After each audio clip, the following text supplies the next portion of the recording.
नमस्कार, आप सुन रहे हैं रेडियो सेंट्रल न्यूज। मैं हूं बबली भाटिया। अब खबरें विस्तार से।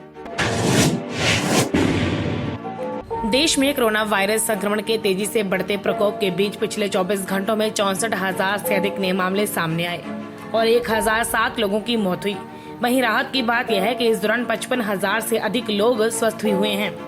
केंद्रीय स्वास्थ्य एवं परिवार कल्याण मंत्रालय की ओर से शुक्रवार को जारी आंकड़ों के अनुसार एक दिन में संक्रमण के 64,553 मामले सामने आने से संक्रमितों की संख्या 24,61,191 हो गई है। वहीं इस दौरान 1,007 लोगों की मौत से मृतकों की संख्या 48,040 पर पहुंच गई। राहत की बात यह है कि एक दिन में 55,573 लोगों के स्वस्थ होने से संक्रमण मुक्त होने वालों की संख्या भी 17,51,556 पर पहुंच गई है। इस दौरान देश में सक्रिय मामले 7,973, इनकी संख्या 6,61,595 हो गई है। देश में अब सक्रिय मामले 26.88%, रोग मुक्त होने वालों की दर 1.95% है।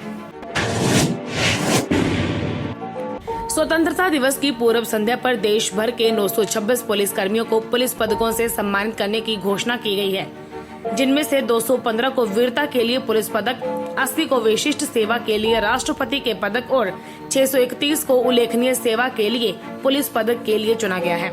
गृह मंत्रालय की ओर से शुक्रवार को इन पुलिस पदकों की घोषणा की गई। जम्मू कश्मीर पुलिस को सबसे अधिक 81 वीरता पदक मिले हैं, जबकि केंद्रीय रिजर्व पुलिस बल को 55 और उत्तर प्रदेश पुलिस को 23, दिल्ली पुलिस को 16 और महाराष्ट्र पुलिस को 14 पदक मिले हैं। झारखंड पुलिस को 12, असम को 5, छत्तीसगढ़ और अरुणाचल प्रदेश को 3-3, तेलंगाना को 2 और सीमा सुरक्षा बल को 1 वीरता पदक मिला है। राजस्थान में अशोक गहलोत सरकार ने शुक्रवार को विधानसभा में ध्वनि मत से विश्वास मत हासिल कर लिया।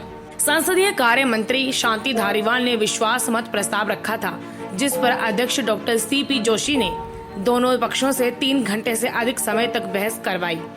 मुख्यमंत्री अशोक गहलोत ने बहस में उठाए गए मुद्दों का भारतीय जनता पार्टी भाजपा के केंद्रीय नेतृत्व पर निशाना साधते हुए कहा कि केंद्रीय नेताओं ने सरकार गिराने की ठान ली है। मैंने भी यह ठाना है कि अपनी सरकार किसी भी कीमत पर नहीं गिरने दूंगा। उन्होंने कहा कि देश में जिस रूप में अरुणाचल प्रदेश भाजपा ने कांग्रेस के 45 में से 40 विधायक चुरा लिए हैं, मध्य प्रदेश, कर्नाटक, गोवा, मणिपुर में हमारे विधायकों को खरीद फरोख्त हुआ है। इस तरह संविधान की धज्जियां उड़ाई जा रही हैं। उन्होंने कहा कि ऐसा ही षड्यंत्र यहाँ भी किया गया, उसमें भाजपा सफल नहीं हो सकी। उन्होंने कहा कि इस षड्यंत्र में भाजपा के स्थानीय नेताओं को नजरअंदाज कर केंद्रीय मंत्री सरकार को अस्थिर करने का षड्यंत्र रचते रहे। उन्होंने कहा कि एक ऑडियो में केंद्रीय मंत्री की भूमिका भी सामने आई है। उच्चतम न्यायालय ने मुख्य न्यायाधीश शरद अरविंद बोबड़े और 4 पूर्व मुख्य न्यायाधीशों के खिलाफ अपमानजनक टिप्पणी मामले में जाने माने वकील प्रशांत भूषण को शुक्रवार को अवमानना का दोषी करार दिया, जबकि ट्विटर को आरोप मुक्त कर दिया। न्यायमूर्ति अरुण मिश्रा, न्यायमूर्ति BR गवई और न्यायमूर्ति कृष्ण मुरारी की खंडपीठ ने अपना आदेश सुनाते हुए कहा कि भूषण को अदालत की अवमानना का दोषी करार दिया जाता है। खंडपीठ की ओर से न्यायमूर्ति गवई ने संक्षिप्त आदेश सुनाते हुए कहा कि भूषण अदालत की अवमानना के गंभीर दोषी पाए गए हैं। न्यायालय 20 अगस्त को उनकी सजा पर सुनवाई करेगा। शीर्ष अदालत ने इस मामले में ट्विटर के खिलाफ अवमानना कार्रवाई ये कहते हुए समाप्त कर दी कि उसके सोशल मीडिया में दोषी द्वारा जो भी पोस्ट किया गया उस पर उसका कंट्रोल नहीं था। साथ ही ट्विटर ने माफी भी मांग ली थी और भूषण के दोनों ट्वीट हटा दिए थे। खंडपीठ ने गत 5 अगस्त को अपना फैसला सुरक्षित रख लिया था। ट्विटर पर भूषण की 2 अपमानजनक टिप्पणियों को लेकर महक माहेश्वरी ने याचिका दायर की थी, जिस पर न्यायालय ने स्वतः संज्ञान लेते हुए गत 9 जुलाई को अदालत की अवमानना का मामला दर्ज किया था और 22 जुलाई को उन्हें नोटिस जारी किया था। घरेलू शेयर बाजारों में शुक्रवार दोपहर बाद अचानक बिकवाली शुरू होने से BSE का सेंसेक्स दिन भर की बढ़त गंवाता हुआ 433.15 अंक यानी 1.13% लुढ़क कर 37,877.34 अंक पर और नेशनल स्टॉक एक्सचेंज का निफ्टी 122.05 अंक यानी 1.08% टूट कर 11,178.40 अंक पर आ गया। दोनों प्रमुख सूचकांकों का यह 5 अगस्त के बाद का निचला स्तर है। सप्ताह के पहले 2 दिन बढ़त बनाने के बाद आखिरी 3 दिन बाजार में गिरावट रही।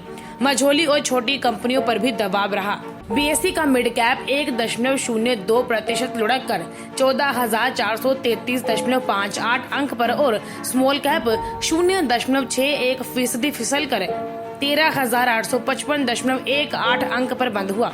शुक्रवार सुबह बाजार हरे निशान में खुला और दोपहर बाद तक मजबूत बना रहा, लेकिन यूरोपीय शेयर बाजारों के भारी गिरावट में खुलने से आखिरी 2 घंटे में घरेलू शेयर बाजारों में जबरदस्त बिकवाली देखी गई।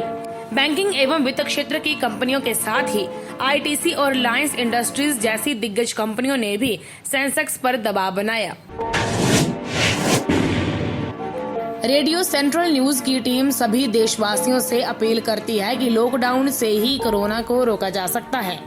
आप घर के अंदर रहकर इस घातक वायरस से बच सकते हैं। जान है तो जहान है।